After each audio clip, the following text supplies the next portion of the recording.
Hello mga kasalun. Tuturuan ko kayo kung paano humawak ng gunting at suklay. Kasi kapag naggugupit tayo, kapag ang suklay pa ganyan ang hawak mo, tapos pag ganun ang gupit, straight yan. Pero kapag ang hawak mo ay ganyan, tapos yung suklay mo, medyo parang naka-slant ng ganyan, tapos yung gunting mo pa ganyan, ang tawag yan ay barbers or di kaya pa-layered yan. Yan, ito yung hawak natin kapag pa-layered. Para hindi natin magupitan yung roots ng hair. So, ganito ang hawak natin. So, lahat ng ng naggugupit ng pa-layered o pa-barbers, ganito siya. Tinatawag natin na barbers kasi hawak natin ay gunting at suklay. Hindi natin hinahawakan ng kamay yung buhok ng customer natin. So, tayo ang suklay at yung gunting ay patayo din para pa-layered ang paggugupit natin. Habang tumataas, ganyan din ang gunting at suklay. So, hindi pwedeng pabago-bago pa ganyan o pa ganon. Hindi pwede. Kailangan laging ganyan ang hawak natin sa suklay at gunting kapag tayo ay nagle-layered or nagba-barbers ng buhok. Okay? Ganon din sa sa clipper. Itong razor kasi or clipper ang tawag natin dito. Naka-design na siya na pa-slide.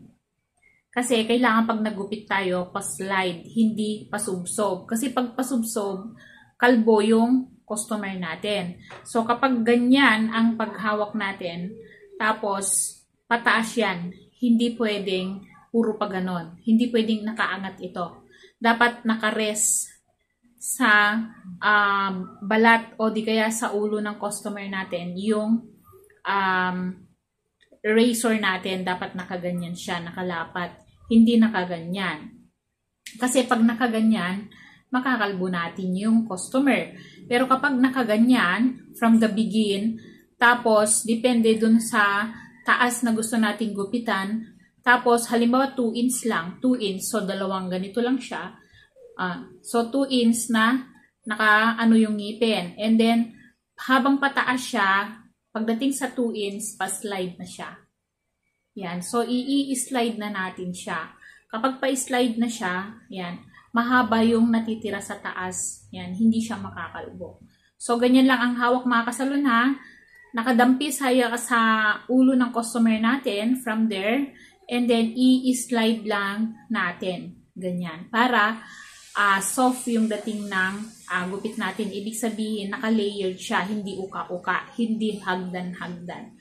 Okay mga kasalun, yan lang yung mga tips ko sa mga gustong matutong maggupit. Okay?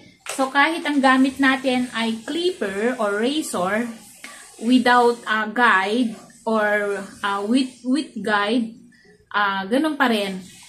Yan. Kasi ito na yung parang pinakagunting natin at ito naman yung pinakasuklay natin. Yan.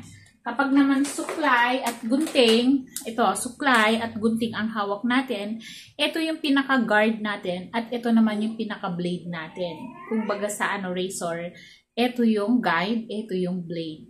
So, ganun lang mga kasalon na, pareho lang siya, razor or gunting at suklay. Okay mga kasalon, sana nakatulong sa inyo yung tips na to.